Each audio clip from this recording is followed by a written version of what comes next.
Operation Ahmedabad છે અને વડોદરા, સુરત, રાજકોટ, મોટા મોટા શહેરો, નાના શહેરો પણ સમજી લે કે જે લોકોએ ગેરકાયદે આ રીતે પોતાનું સામ્રાજ્ય ઊભું કર્યું છે એ લોકોનો પણ ખાતમો નક્કી છે। આ મેસેજ આપી દેવાયો છે।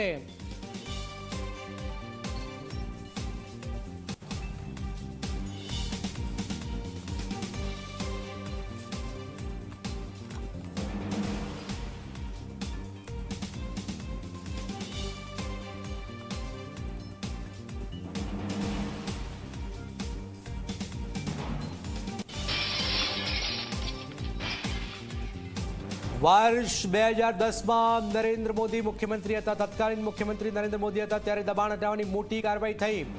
તે બાદ ચંદોડા તળાવમાં પાણીનો લેવલ વધારાયો।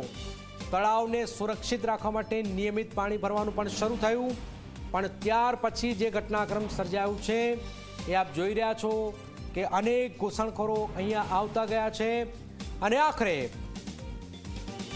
એવા ઘૂસણખોરો આવ્યા છે, અસામાજિક તત્વો બાંગ્લાદેશથી ભાગીને આવ્યા। બાંગ્લાદેશમાં એમની સામે અનેક ગુનાઓ નોંધાયા હોય અને અહીંયા આવીને પછી દેશ વિરોધી પ્રવૃત્તિ કરતા ચંડોળા બદનામ જ હતું બાંગ્લાદેશી ઘૂસણખોરોના કારણે।